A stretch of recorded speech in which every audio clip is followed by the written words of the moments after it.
Hello children welcome to गणित पाठशाला। आज की वीडियो में हम क्लास 8 का फर्स्ट चैप्टर डिस्कस करेंगे। तो चलिए फर्स्ट चैप्टर एक्सरसाइज 1.1 का फर्स्ट क्वेश्चन समझते हैं। The first question says that using suitable or appropriate properties you have to find the value of this given question। Question क्या बोल रहा है कि आपको ये जो क्वेश्चन दिया हुआ ये दिख रही है इतनी सारी नंबर्स वैल्यूज, इसको आपको सॉल्व करना है, इसकी वैल्यू फाइंड करना है। कैसे फाइंड करना है?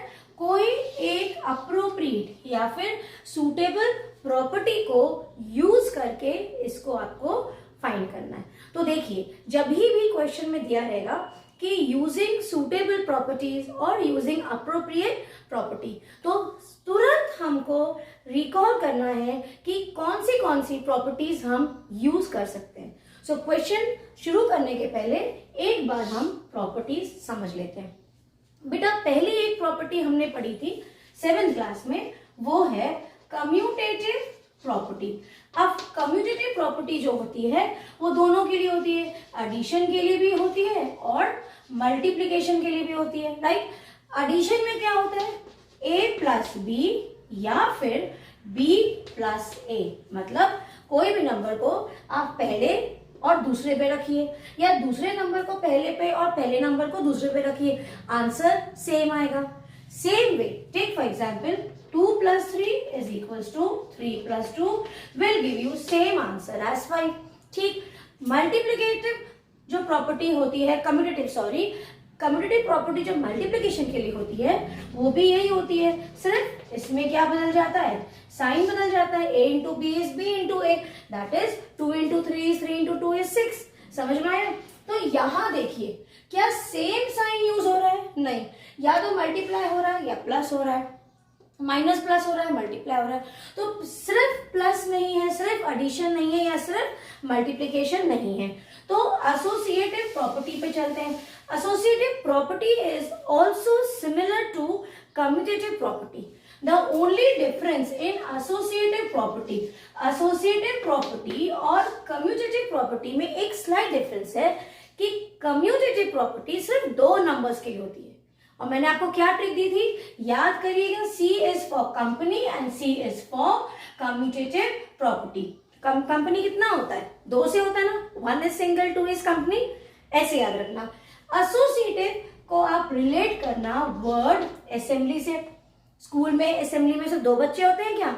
बहुत सारे होते हैं। So when there are more than 2 numbers we switch to associative property.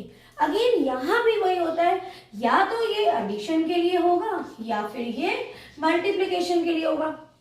जैसे a इंटू बी इंटू सी, देखिए 2 से ज्यादा नंबर है। अब आप इसको पहले 3 नंबर्स हैं तो 3 बार इसको आप लिख लीजिए। अब या तो आप फर्स्ट 2 नंबर्स को पहले मल्टीप्लाई करो और बाद में जो रिजल्ट आया थर्ड से मल्टीप्लाई करो, या फिर जो सेकेंड एंड थर्ड है उसको करो, या फिर जो आप बोल सकते हो इसको ऐसे ले लो, फर्स्ट एंड लास्ट को पहले मल्टीप्लाई करो। ठीक है ना, हमने कुछ नहीं किया, उसकी पोजीशन बदल दी। देखिए 1 2 3, first 2 next 2, first and last. मतलब एसोसिएटिव प्रॉपर्टी फॉर मल्टीप्लिकेशन, मतलब आप जब 2 से ज्यादा नंबर होते हैं तो आप फर्स्ट 2 नंबर्स को कोई भी 2 नंबर को मल्टीप्लाई करो, उसके रिजल्ट से थर्ड को आप मल्टीप्लाई करो, जो फाइनल आंसर आएगा वो हर टाइम सेम आएगा। Same goes with addition also. So यहां भी हम देख रहे हैं या तो सिर्फ मल्टीप्लिकेशन नहीं हो रहा है या सिर्फ एडिशन नहीं हो रहा है। तो इसका मतलब ये है कि हम यहाँ पे एसोसिएटिव प्रॉपर्टी ऑफ एडिशन या फिर मल्टीप्लिकेशन नहीं लगा सकते। देखिए सीधा जो प्रॉपर्टी लगनी में आपको वो भी समझा सकती हूँ, बट हमको ये भी समझना है इतनी प्रॉपर्टीज में से हम वही क्यों लेंगे। कौन सी है वो? ये वाली डिस्ट्रीब्यूटिव प्रॉपर्टी। डिस्ट्रीब्यूटिव प्रॉपर्टी क्या होती है? It says when you have a number a, okay, it gets multiplied with addition of 2 numbers। distributive property of multiplication over addition।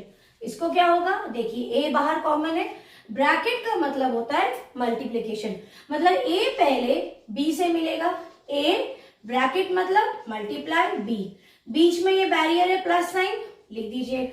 Barrier है तो ए डायरेक्टली क्रॉस नहीं करेगा, ए फिर जाएगा बाहर, फिर ए ब्रैकेट मीन्स मल्टीप्लीकेशन। अब ए किससे मिलेगा? सी से। ये होती है डिस्ट्रीब्यूटिव प्रॉपर्टी। इसमें आपने क्या देखा? a into B plus C is a into B plus a into C. अब वापस क्वेश्चन में आओ। इस क्वेश्चन में लग रहा है ये इस तरह का होगा, पर हम श्योर नहीं है। कैसे श्योर होंगे? हम अब ये वाली प्रॉपर्टी को यहाँ पे लगा के देखते हैं। इसमें क्या कॉमन है बेटा? इन सब में सबसे पहले यहाँ पे एक ऐसा नंबर है जो दोनों में कॉमन है। हमें हमारा a ढूंढना है। तो देखिए यहाँ पे 3/5 और यहाँ पे माइनस है बट फिर भी 3/5 है, मिल गया।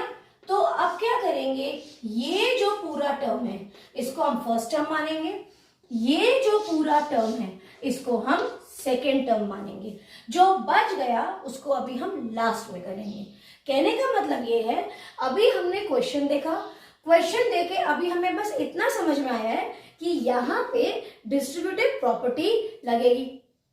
अब डिस्ट्रीब्यूटिव प्रॉपर्टी के लिए हमको a into B plus a into C चाहिए था, हमें हमारे वो दोनों सेट्स मिल गए।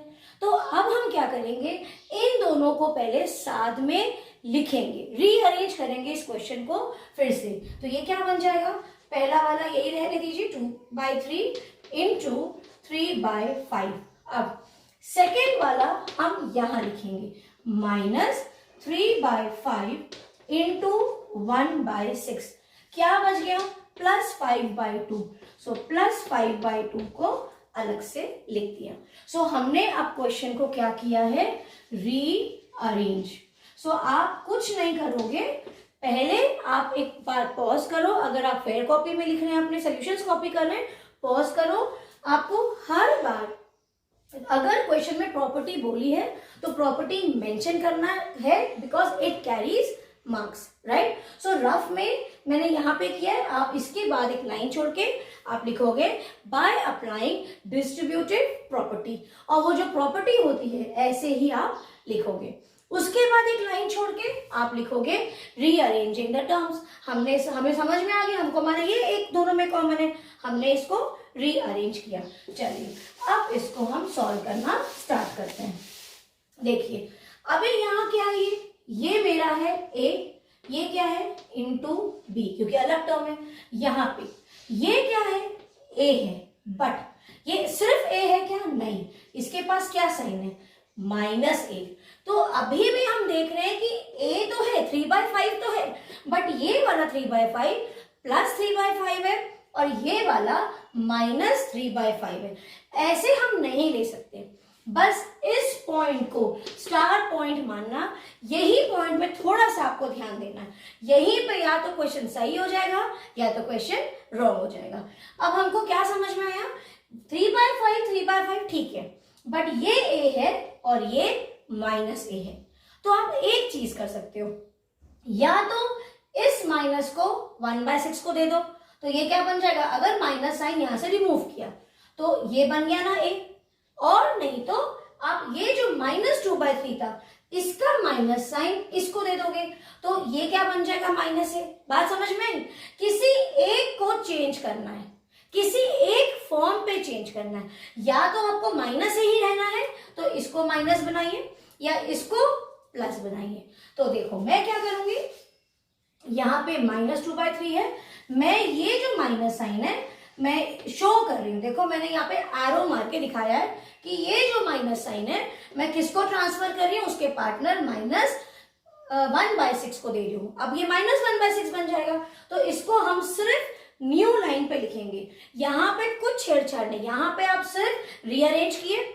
अभी भी हमने देखा कि ये -a है और ये a है, तो ये जो नेगेटिव साइन है इसको हम शो कर रहे हैं। ये माइनस साइन हम इसके दूसरे नंबर को ट्रांसफर करेंगे, इधर नहीं कर सकते। ये पेयरिंग है a इंटू बी और a इंटू सी, वो पेयरिंग है, तो हम इसके इस नंबर को देंगे। देखो ये b है, सो ये क्या बन जाएगा? c। अब लिखो सेम चीज, -2/3 इंटू 3/5। अब ध्यान से देखना, ये माइनस साइन इसके पास गया, ठीक, ये क्या बन जाएगा -1/6। मैं यहाँ पे रफ में करके दिखा रही हूँ। अब अज्यूम करो ये माइनस तो हमने इसको दे दिया, इसके पास कुछ साइन नहीं है, मतलब क्या हुआ, ये बन जाएगा प्लस। आई रिपीट, ये माइनस साइन जब आप इसको दोगे तो ये माइनस साइन यहां चला जाएगा। जब माइनस चला गया, जब कोई साइन नहीं है, इसका मतलब क्या हो जाएगा, यहाँ पे आएगा प्लस साइन। बस मैंने यही किया है, 3/5 लिख दिया, वो माइनस यहां गया तो ये क्या बन गया -1/6, और 5/2 जैसा था उसको अभी वैसे ही लिख देंगे। अब इजी है सॉल्व करना। अब देखो ये क्या है मेरा a into B plus sign a into C. अब ये जो प्रॉपर्टी होती है, अब देखना ध्यान से, अभी हमने अरेंज किया, अब हमको डिस्ट्रीब्यूटिव प्रॉपर्टी का एक पार्ट मिल गया है ना, यही होती है distributive property, a into B plus a into C is equals to a b plus C. इसका मतलब है जब भी क्वेश्चन में अगर आपको इस फॉर्म पे क्वेश्चन दिखा तो आप उसके दूसरे फॉर्म वाला जो फॉर्मूला है वो यूज करेंगे। सो हमको क्या यूज करना है, a b प्लस सी। ये जो है, ये इतना जो पार्ट है ये इस फॉर्म पे दिया है, तो हम क्या करेंगे, ये वाले फॉर्म पे रीराइट करेंगे। a की वैल्यू देखो, पहले क्या है a की वैल्यू क्या है, ये है ना a, 3/5 ब्रैकेट इस फॉर्म पे लिख रहे हैं इस क्वेश्चन को। b की वैल्यू क्या है -2/3, फिर क्या है प्लस।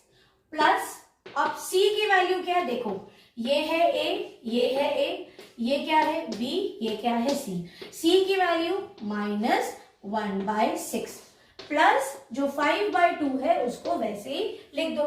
थोड़ा सा इसको और अब ब्रैकेट खोल देंगे, -2/3 प्लस इंटू माइनस -1/6 प्लस 5/2।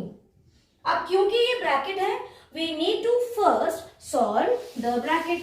चलो अब ब्रैकेट में क्या हो रहा है, यहाँ पे सब्ट्रैक्शन है रैशनल नंबर का, सो डिनोमिनेटर में क्या है 3 और 6। सो ये एक रफ वर्क करके आपको सॉल्व करना पड़ेगा। अपन रफ वर्क में लिखेंगे एलसीएम ऑफ 3 और 6, आप करके देख लेना, एलसीएम क्या आएगा 6। मतलब ये जो -2/3 है इसको उस एलसीएम से कंपेयर करेंगे, और ये जो दूसरा नंबर है -1/6 इसको भी जो अभी एलसीएम आया उससे कंपेयर करेंगे। चलो करते हैं, 3 के टेबल में 6 कब आएगा, ट्वाइस।